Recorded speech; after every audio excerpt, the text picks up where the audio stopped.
We are going to be talking about our topic today is You Were Born for These Times, How to Find Peace of Mind in Very Turbulent Times. We have lots of very good questions, but if any others occur to you, just put them into the chat box. The very first question that was asked was actually commenting on something they'd heard me say earlier, and I want to start there.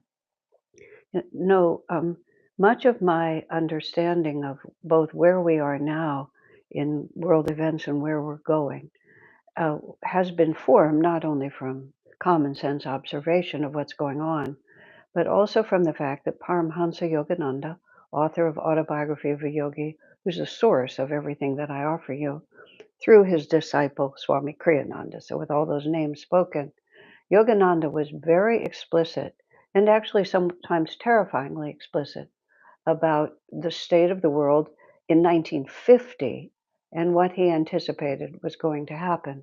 He wasn't looking at the news and the politics. He was talking about much bigger cosmic cycles in which the civilization, the energy level of planet Earth is elevating, and therefore the consciousness of everyone who incarnates here, those who choose to incarnate are coming in because there's a different kind of energy that's going to be possible here. But the transition, he said, would be, and self-evidently is, very turbulent and will get worse. The result is positive, the reasons are positive, but the transition process is going to be difficult. Um, I've always been a little bit outside of the mainstream in the way I think. It was partly the family that I was raised in and just the way I was born. So it's not like I've ever depended on popular culture or anything like that for my understanding of things. So here, in getting involved in these teachings, hearing Kriyananda talk here, hearing Master talk about world wars, about world depression, about food shortages, climate change, all the things that we're seeing now, I was a little pessimistic. And dropping out, moving to a community in my early 20s, and having spent all my life now within the life of a spiritual community, pioneering a way of life for the future that is still a tiny minority in this present. What I'm getting to is I've been a little pessimistic about things. And about 10 years ago, Swami Kriyananda gave me the assignment. He called me Ananda's global ambassador and told me to travel as much as I could. Took me a while to get organized, but in the last few years, I've really been in a lot of different countries and I've met a lot of different people. And very interestingly, the more I travel, the more people I meet, the more cheerful and optimistic I get. Not on any political level or in terms of world events. And I have no reason to doubt the prophecies that Yogananda made. In fact, because I'm traveling, I also have become more and more persuaded that everything he's saying is very, very likely to happen. You just see the karmic forces in place, and they're much too strong. But simultaneously, and this is also what Yogananda and Kriyananda emphasized, what's happening is that our society is polarizing. And yes, you can look at it as a political polarization, which is also true, but the fundamental polarization is those who are still clinging to a materialistic concept of life and reality and what I can get for myself, and those who are understanding that we are part of a greater reality and divine attunement is the solution to everything that ails us. This is also fundamental to what Yogananda said about the cycle that planet Earth is in right now. We have become, as a civilization, utterly materialistic. But organized, traditional, institutional, dogmatic, ours is the only way, religion is also losing adherence and is not the future, is not the way that this turbulence will be resolved. What is needed, and Yogananda spoke this way. He said, self-realization is the religion of the future, and he did not mean self-realization as Yogananda presents it, as Ananda presents it, not at all. Self-realization meaning inner spiritual understanding of our own divine nature and our relationship to God and light and love and compassion, all of these things. And the society is polarizing. People are becoming extremely materialistic and self-centered and power-oriented and greedy and bigoted. And people on this side are discovering the power, the freedom, the resolution of all these conflicts. It begins with the human heart. And everywhere I go in the world, Japan, South Africa, Estonia, of course, the European countries, Germany, England, France, um, the Bahamas, everywhere I go, there are so many people who are understanding the power, how to create a positive future. And I don't just mean the people who come to my talks, because of course that's lovely, who are really actively engaged and interested in exactly the same things I am. I just mean walking down the street, simple things like organic food, the power of veganism, a sort of joyful self-expression as in compassionate ways, a disinclination, a repudiation of too much luxury, a simple desire to share. You know, according to Yogananda's prophecies, the lifestyle of intentional spiritual communities, particularly, which I've been engaged in for a long time, but all of the implications of self realization being the goal of life. We are one with the infinite. We are here to realize that truth. We are here to share that divine love with others. That's the grassroots energy that's coming up. You know, when we were in, it was probably Lithuania actually, where actually in every country that I've been in, we find excellent vegan restaurants. And that may sound like a small thing, but think how many steps there have to be in awakening to get all the way to veganism and for there to be culture in all over the world where you can actually make a good living on the basis of offering vegan food. That's what I mean by the optimism. And oh, and one of my favorites was just a group of people just all over the world now, and every day they exchange beautiful photographs of clouds. It's the Little Cloud Society. And somehow that touched me the most in certain ways because we are waking up. And whereas I used to be quite pessimistic, and in an external sense, I think a lot of hard things are going to happen, but the human heart is responding. And that's what it's all for. And that's what victory really looks like. Okay, next question. Okay, thank you so much, Asha. So we have a lot of questions. This is Ashani over here behind the scenes. So the first question is, I see what people are doing and the choices that they're making in the world, and it makes me angry. Hmm. How can I be more understanding towards people? Well, it, what happens to us, what the outer circumstances of our lives are there to show us what the inner climate is really like. And if we see things that we don't like and then our inner climate becomes angry, then we are literally contributing to the vibrations that are creating the chaos in the first place. The line that you have to find somehow within yourself is because it doesn't serve to comfort yourself with an untruth. To say, oh, everything is just fine, and these evil people doing these terrible things. Well, they just have to do them. That's just foolishness. As Sri Yukteswar in Autobiography says, spirituality is not dumbness. It makes you more clear. It makes you more confident. It makes you more powerful. But it also, what we need to understand is that God is in charge. And if I respond to this with anger, which is always based on fear, if fear and anger are what's coming out of me when I'm faced with conditions that don't meet my idea of what they ought to be, then I am just adding those negative vibrations, increasing the polarization. So the fine line, which is extremely difficult in question. Why were we born into this situation? If this is not our natural temperament to live in these ways that we find, and I have to use the word, so repellent, so uncompassionate, so unkind, so power oriented, so what can I get for myself? And it doesn't matter if I hurt you to get it as long as I get it. These are evil ways of thinking. You have to call it just what it is. So the only possible way to understand this is we have to back way up and we have to see it from God's point of view. That's why this whole thing is about understanding our relationship to our higher reality.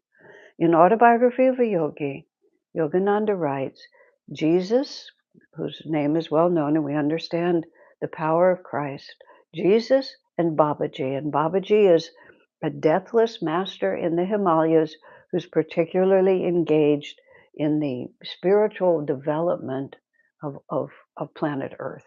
Not the planet itself, but the souls that are on it.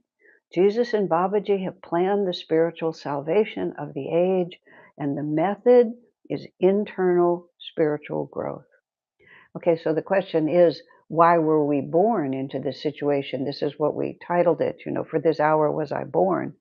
I was born for this. What does that mean to be born for this? What that means is we have karma that we have to face and we have to resolve and we have to transcend. And these very challenging, difficult circumstances are exactly the right place to do it. It's very easy to be all, oh yes, God is in charge. Everything is according to God's plan. Everything happens perfectly when we live in a world where everything is harmonious and we can keep our little world intact. What happens when these forces of shadow, and I use the word shadow instead of darkness, that's very important, because shadow merely blocks the light. It does not diminish the light. It in no way can conquer the light, but it can block the light. So when all these forces come in that start blocking the light and difficulty and suffering ensue, do we still believe that God is in charge? I mean, what kind of faith do we have if we only have it if everything goes our way, if He only answers our prayers in the way we want them answered? So we get to find out, oh my gosh, I thought I was a peaceful, loving person, and look at me, I'm enraged. And the relevant point is not what made you enraged, because there are many things that are evil and need to be called out as evil. You can't, as I said, you can't comfort yourself with an untruth. But if you become angry, who are you angry at? And why are you angry? And if you really stop, and that introspection is what is really required. Who am I angry at? Why am I angry? How do I think it's going to help to be angry? What is the anger doing to me? Where did the anger come from? What else am I angry about? Because if you are putting angry vibrations into the universe, you are not solving any problem. And so it's the challenge. Do I want to help or do I want to contribute to the shadow? Anger contributes to the shadow. Now, you may still wish to stand up with all the strength you have in your heart for something that you think is righteous, whether you do that externally or through the power of prayer or by making certain that your life is the opposite of what you are angry about. But here's the hard part, and these teachings, my answers to these issues these are not small fixes. These are not, oh yeah, I'll just start doing that affirmation and everything will be fine. No, this is a total transformation of our definition of reality and how we perceive it. If I am a child of God, so is everyone else. If I am eternally loved by God, so is everyone else.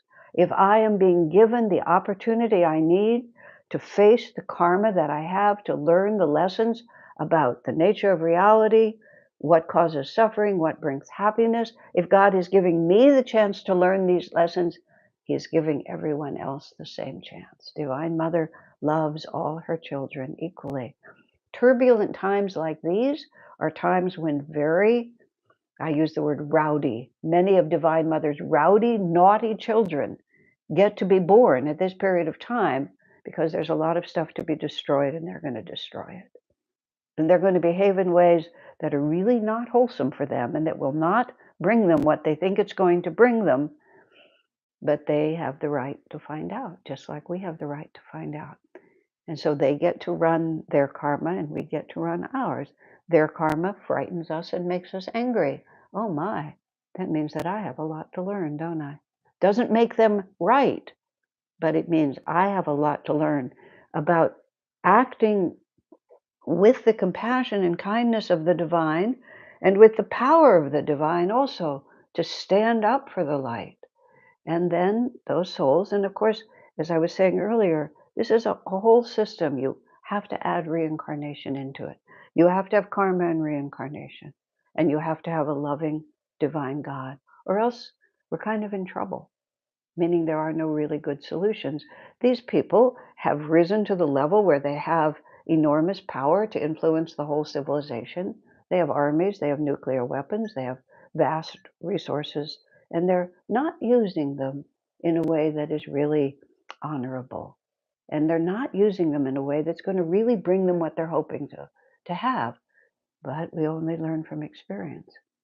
And so this is their time to learn that this is not going to bring them what they want. And this is our time to overcome our belief that the world should conform to our way of wanting it, to deepen our faith in God, and to learn to love everyone as Divine Mother loves us.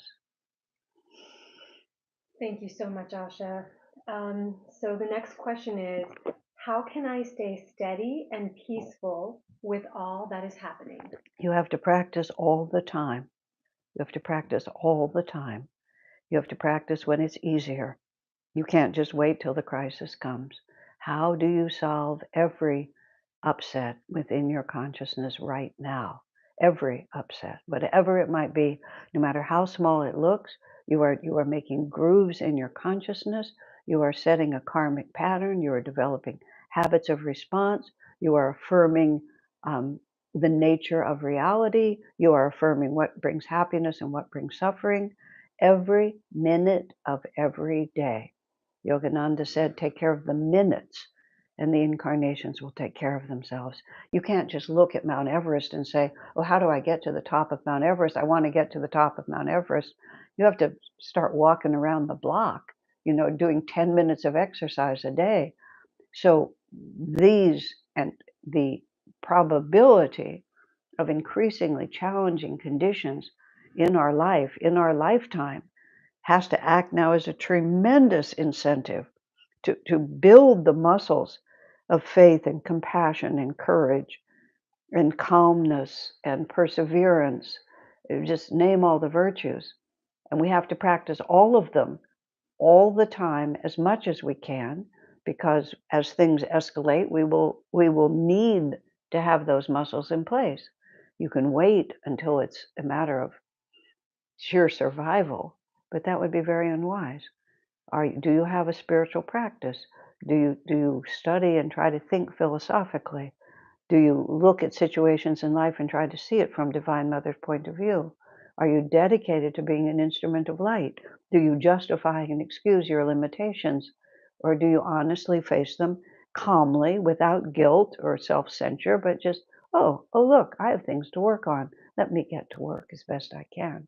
That's what, in the 1980s, Swami Kriyananda went on a tour through much of the Western United States, and his topic was building spiritual power against troubled times.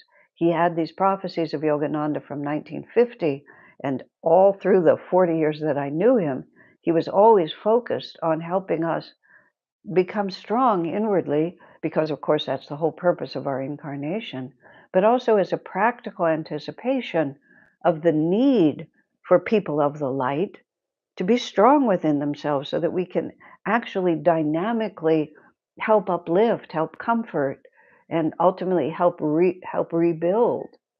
But we have to start practicing now. It's as simple as that. This is actually an interesting question that just came up.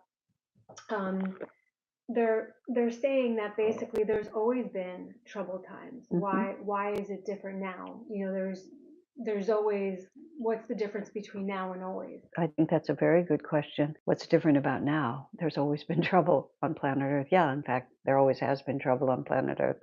It's called the human condition. The mistake that we make, we're born onto this planet, we find ourselves here, and we immediately make decisions about how it's supposed to be. This is supposed to be easy, this is supposed to be calm, this is supposed to be happy, this is supposed to be nice. But that's not why we're here. We are in school, and we are here to learn the true nature of reality and what brings happiness and what causes suffering. And so planet Earth has always been a school in which we get to learn our unlearned lessons. Um, uh, Kriyananda asked Yogananda at one point, do souls always incarnate on the same planet? Do we always come back to Earth? Yogananda actually laughed at that, at the preposterousness of that idea. Oh no, he said, there are countless inhabited planets. He said, if you came back to the same one every time, as he put it, you would learn too fast, which doesn't really make a lot of sense from our point of view, but we have lots of different experiences. And all of these different planets in creation go through, have different contexts, different levels of awareness, different refinement or grossness or harmony or warlike energy. And from the astral world, we choose the environment. We are drawn to the environment, which includes the planet, the family, the country, the culture, the time, that will give us the opportunity to finish whatever karma we have, whatever we don't yet understand, that we need to understand in order to liberate ourselves from delusion and embrace our true nature as manifestations of the divine. As it happens, the planets follow a solar system within a galaxy. The center of the galaxy is a source of enormous energy. These are ancient Indian traditions that have also been part of many previous, more enlightened cultures. The center of the galaxy radiates an enormous amount of energy. Our solar system, it moves on an elliptical orbit, which moves us closer and farther away from that energy center. The closer we are to that energy center, the more energized and enlightened the planet is. But then we reach the closest point, and then we begin to travel away from it. And so this planet itself has seen higher and lower ages of enlightenment. And that enlightenment happens on all levels, including technology. This is the so-called myth, but the story of Atlantis, of a highly technically advanced age. This is the evidence of the pyramids, which even today, no one can figure out how they built them. But if we postulate the possibility that they had more higher, subtle ways of working and influencing the material world, then much is possible, just as we have seen how all of these technological advances are just one after another coming to us. And according to this system, which in India is still a little bit confused, but Yogananda and his line of gurus have clarified this. And each of these ages is called a yuga, Y-U-G-A. There's an excellent book called The Yugas, written by Joseph Selby and David Steinmetz, available through Crystal Clarity Publishers. There's also a number of classes and conversations on my YouTube channel and others about this phenomenon. If you can understand this, it's very helpful. We are moving out of an age where matter is the defining reality. We are moving into the age of energy. After energy comes the power of thought. After the power of thought comes the power of spirit. Then it crests and begins to go down again. These transition periods are especially turbulent. It is a rising age, which is why after this period of turbulence, things will be better. But still, it's still going to be the human planet. It's still going to be all of Divine Mother's children coming here to learn lessons. And even though the age we're moving into, which is called energy, is more advanced than the age we're coming out of, Kali, which is the age of matter, it is not heaven. It is not paradise. It's still the material plane. And a whole lot of this technology is not used for good. It's still used for evil. War continues. In fact, in some ways, it's more insecure because now they can just send the drones out, and just find anybody anywhere. So that is the nature of the planet. You're absolutely right. To say that things are getting better doesn't mean that they're ever going to be really, really good. They're going to be just a little less gross. I mean, when Jesus was crucified, Jesus wasn't the only one who was crucified. And if you know anything about the Bible, he had a thief on either side of him, and they were both crucified with him. They were crucified on the public highway, and many, many people were crucified. Just like, you're on your way out to the grocery store, and as you go down the street, people are being crucified on the sides of the road next to you. That was the common civilization at that point. And it's unthinkable to us now. And then the entertainment was throwing Christians to the lions. Thousands of people would come to watch the Christians be eaten by the lions.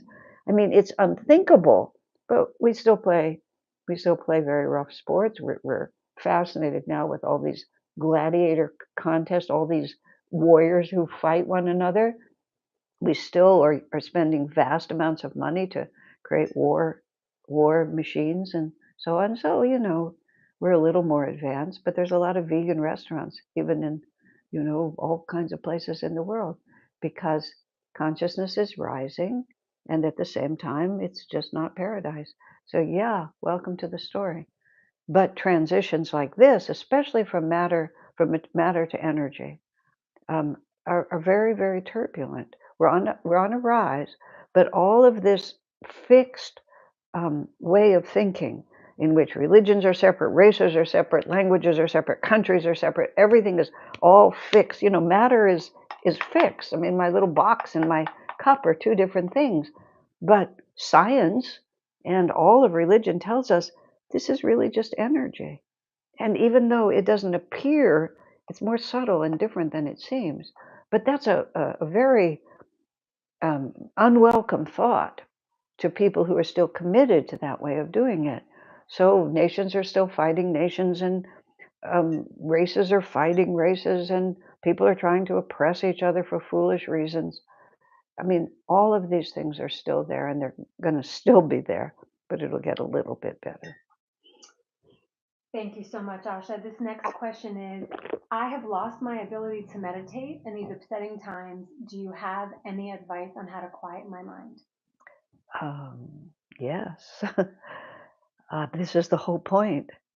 I mean, these are upsetting times. So, yeah, great. You can meditate when you're alone in the forest, but to be able to actually contact the inner worlds when times are difficult, that is the whole point. So you are right at the edge of why you were born. And what are the suggestions? First of all, you don't have to pay a lot of attention to the outer world. It'll take care of itself. I mean, are you watching the news? Are you avidly thinking about all the hard things that are happening? What kind of an environment are you creating for yourself? How do you spend your time? What materials do you read? What music do you listen to? What kind of conversations do you have with your friends? What kind of friends do you have? What kind of diet do you follow? Or do you exercise regularly?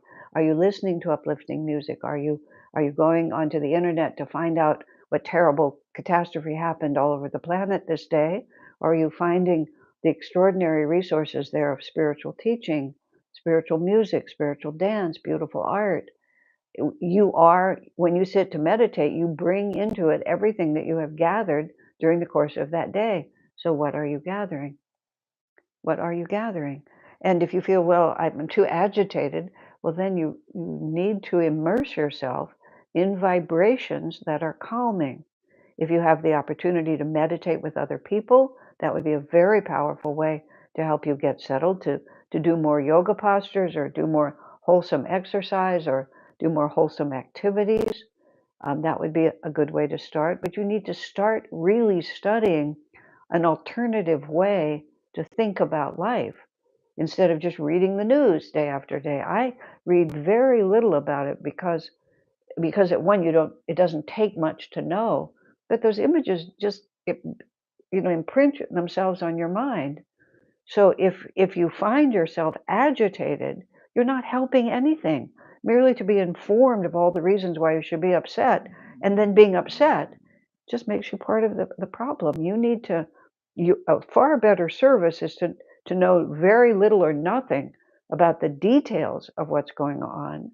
If taking a fast from all that bad news will allow you to be an actual calm instrument of light. So it's a choice. And that's why we were born. You know, why we were born for these times, because what is happening has the capacity to steal our inner peace. It has the capacity to upset our focus on higher, more beautiful realities.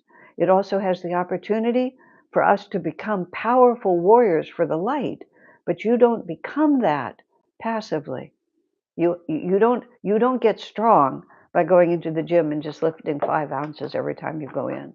You have to keep increasing the weight, and our soul is increasing the weight on our peace of mind and challenging us to find a deeper experience within ourselves that will give us the faith and the calmness we need.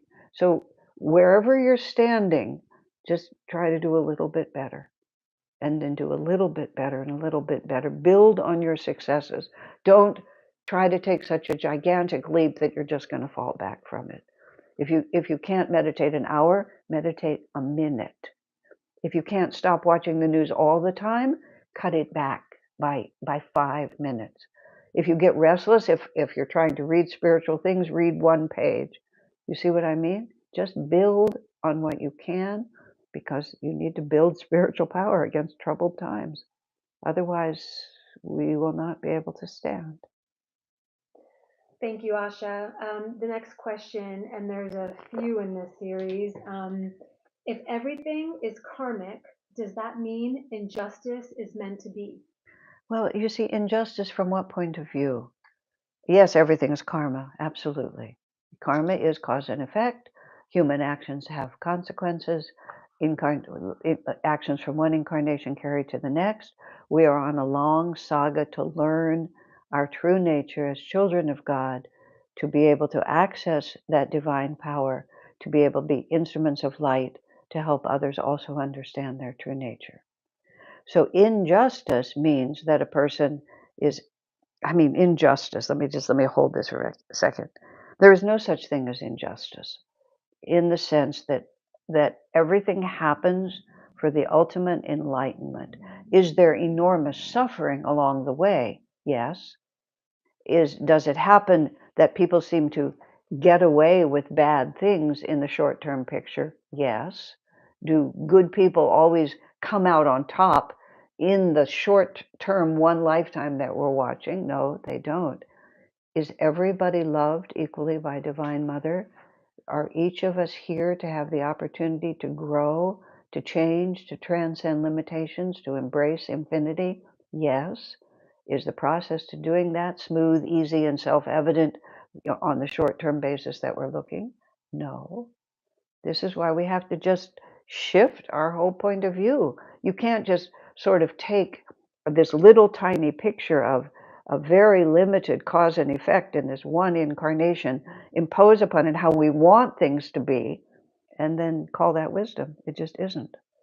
And the reason, what wakes us up to go deeper, to try harder, to think differently, to be courageous, is because the other systems don't work. It's just as simple as that. Just like, how is that working for you? And if it isn't working for you, you can just collapse in despair and cynicism and atheism, or you can ask a much deeper question. Is there another answer? That's the process. Thank you, Asha. The next question is, what should I do if the people I care about are consumed by fear, anger, or misinformation? The only way you're going to be able to change them is vibrationally, with the power of love and the grace of God. If they're not interested in what you have to say, don't say it. But if you can become a true friend and a comforter to them, then you will be able to do much more good. I've had the opportunity on a number of occasions to be present when people were transitioning out of their body, when people were dying. And in most cases, I was in an atmosphere that was receptive to what I've had to offer, but not always. I've been invited into situations by one person, perhaps the dying person, perhaps not the dying person, and nobody wants to hear my philosophy of life or listen to the music that I would offer or have me pray outwardly or anything like that. But I have discovered that if I'm simply calm, kind, sympathetic, and unafraid, then I can contribute enormously without doing anything more than just sitting in the room. So you have to change your concept of what can really help people. And so if they're all that way, then you have to be different than that. You know, my own mother, bless her heart, she was a very sweet woman, and toward the end of her life, she never really understood what I've been doing with my life, but we had a fine relationship. But at the very end, she said, like this, "I don't know why," she said, "but I just like having you around." And then she sort of glanced off to the over to the corner of the room and said, "Maybe it's because of what you're doing." You know, that was as far as we ever got. But she felt it, you see, because what I've done with my life made me capable of radiating to her uh, some of the power and presence of God. And she didn't know what it was or didn't even want to know, but she could feel it. So don't ever underestimate the power of your vibration, the power of your consciousness, and the power of your prayer. Divine Mother, whatever it is you're trying to teach these people, help them to learn it. Just as simple as that. Help them to learn it. Thank you so much, Asha. I'm kind of combining two questions here. I struggle to understand the harm that humans cause animals or innocent children. Could you explain this from a spiritual perspective? I struggle to understand the harm that humans impose on you, innocent animals, and on children too. I'm not repeating the question. I mean, I'm repeating the question because, yeah, that's it. That's the question, isn't it? I mean, everywhere I go in the world, if it's not the first question, it's the second. What about the suffering children? Yeah, there's a lot about this world that's really horrific. And I mean, I can, and I will spin some stories for you here, but it's heartbreaking. It's just absolutely heartbreaking. But it drives us in two directions. It drives us to despair and atheism, or it drives us to say, what is really going on here? And you have to step way back, and it's very challenging to step way back. This world is not meant to be comfortable and easy. This is a place that we come to learn hard lessons. Suffering is often one of the most powerful ways that we learn. And I can't look at, I mean, a group of children and tell you what the karma is that brought them to that.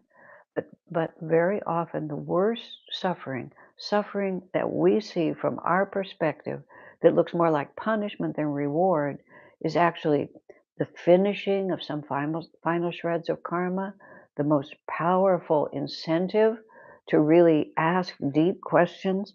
A woman came to me once, and her sister had died, and they had been just as close as could possibly be. They'd planned to have live their whole lives together. She died young of cancer.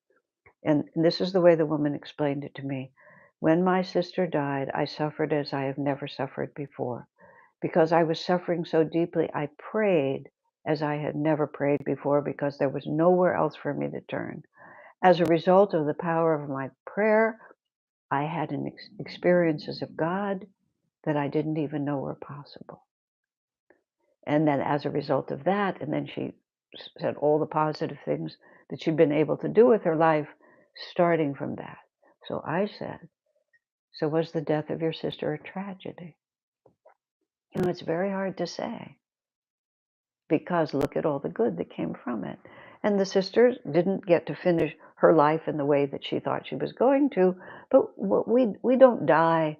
We don't die accidentally. We die because the karma of this incarnation in this body is over. And the way that we die is appropriate for our karma, not so that we feel good in the moment, but so that we learn what we have to learn. And sometimes we very courageously take on enormously difficult incarnations because we're ready for that kind of challenge. And how do we know? How do we know? From just looking from the outside. You have to go deep. And this is why these things happen, because they force us to think more deeply and creatively than we would otherwise, to pray with a power that we would never have brought to the occasion if we weren't motivated by the suffering of ourselves or the suffering of others. Yeah, it's a challenging story. There's no other answer. And the animals? Animals are a little bit more complicated. An animals are individual souls and their personalities, and they evolve through specific incarnations. This is how Yogananda explains it.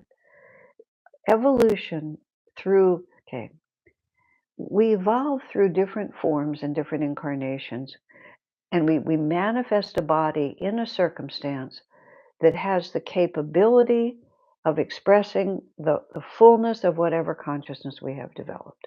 If you're a clam in a shell, attached to a coral reef, then your opportunity for experience is quite limited. If you're a monkey in the jungle, you can taste all these different fruits, you can run all over, you can play naughty games, you can do all kinds of things. Both are animals, but one animal body has much greater capacity to expand its consciousness than the other animal body does. As it explained in the ancient teachings, animals progress automatically. Even though there's an individual soul present, that soul is not sufficiently developed, nor is the nervous system of the animal body sufficiently developed for the animal to actively, with its own willpower, influence its destiny at the level that a person can, a human body can. So we evolve through many, many animal stages, getting more and more sophisticated animal bodies until we have evolved to the point where we can have a human body. And then from that point, we have an element of choice. We have an element of able to influence. So the animals are going through all of this. Even though the animals have emotion and they do suffer, a great deal of suffering is the capacity that the human mind has to objectify the suffering and to protest against its happening and to judge that it's unfair. An animal may feel the pain, but they don't have all those added complex layers. They don't have anxiety about dying. They don't worry about what's going to happen to the puppies if I die. They don't think about the fact that, why are you treating me so unkindly? I did nothing to deserve it. I mean, if you think about human suffering, all of those elements are in it. Yes, the animal suffers, but they suffer in a far less personal way. It's just something that happens that does not justify it. And when humans are involved in activating that suffering, the human does not get good karma for doing that and will have to face the consequences of imposing suffering. But why does it happen? Yes, that is the hard question, isn't it? Every saint, every master says, when we elevate our consciousness to the point of seeing it in a more impersonal, from a divine perspective, we realize that it's all happening in a harmonious way for our own freedom. And no saint or master who ever achieved that level of God realization said that it was wrong. In the meantime, my goodness, it's a powerful motivator, isn't it? Never to be an instrument of suffering for others. I mean, we cause others to suffer because we forget that we are one with all that is, and we try to protect ourselves in some way, or we try to say, well, if I can pass the suffering on, then I'll have less. Of course, that's a foolish thought, but that's what we do. I hurt inside. I'm going to make you hurt, and then somehow that's going to reduce the hurt in me. It doesn't work. So we try it, and we try it again and again until finally we notice, after many incarnations, this is not bringing me what I want. We ask deeper questions about what causes happiness, what causes suffering. And in the meantime, as we're evolving, it's very, very challenging. But that heartbreak is the incentive to become an instrument of light and ease heartbreak, and also to change my own consciousness because this is unbearable. That's the best I can say. Thank you so much, Asha. And this will be our last question. Why do you say we were born for these times? Because the soul is conscious and we operate on multiple levels. The level of awareness that we call ourselves, that we are in most of the time, is the spark of divinity that is in us has become identified with limitation. The limitation of the material world, of the single human mind, of being just in one body, of having only one language. Everything that we just think of as me is actually very limited. This is just a tiny part of myself. This me attached and defined by this body is the most compressed aspect of my consciousness. I have a continuous consciousness that goes all the way to God realization, but I don't realize that. That's why we use the word realize. It's already there, but I don't realize it. People who have near-death experiences and come back tell us, this is not what it seems. You are not what you seem. Masters and saints say, this is not what it seems. You are not what this seems. But so we're operating at all times on multiple levels, and we're only conscious for the most part of the most compressed. But that doesn't mean we're not being influenced and guided. It's just like a marionette. There's something pulling the strings, but the marionette seems to be moving. And the marionette may think that's all that it is, and then it suddenly realizes that someone is pulling the strings. That's us. That's what spiritual growth is to realize that someone is pulling the strings, that I'm part of a greater reality. And when we're outside of this body, and we're just in our astral form, in our energetic self, we are more aware. We are by no means enlightening. Mere death does not free you of all the karmic limitations, but it changes things a little bit. And we have this astral vacation where we get to live in a world that is, well, it's not necessarily, it's different than this one. But if you're a dark, evil person, you're still a dark, evil consciousness. You just have it on an astral plane. But those who are, well, all of us actually, in when we have finished with our astral karma, or we've experienced it as much as we're able to at this time, and the material karma makes us restless to get back into a material body, in harmony, and how conscious this decision is depends on how conscious we are. In harmony with our guides and our angels, we move into the situation that's going to help us to learn our next lesson. If the soul is not that much aware, then the forces more or less happen to it, but it finds itself. It's a harmonious divine plan. And this is the challenge, to understand that it is. So we choose this because what the soul really wants is to grow. What the limited egoic identified self wants is ease and pleasure. What the soul wants is to grow. And so the soul takes us to where we need to be in order to grow. And then we forget that we made that decision. And then we start, the ego identified self wants ease and pleasure, and it feels really betrayed and upset. Then we die. And if we have a death and return experience, we come out of our body and we get, oh my gosh, it was a whole different game than the game I thought. And then we come back in, and if we're fortunate, we start playing the right game. And there's magnificent stories about people for whom that exactly happens. So they do the whole thing fast without losing the body permanently. The rest of us lose the body permanently. That one is done. We hang out in the astral world. Then we pick up the assignment and we come back and do it again. It's a great story, and it's confirmed by a lot of great ancient and modern sources. And if you are really interested, it's worth exploring. Trust me, it changes everything. Okay? God bless you, my friends.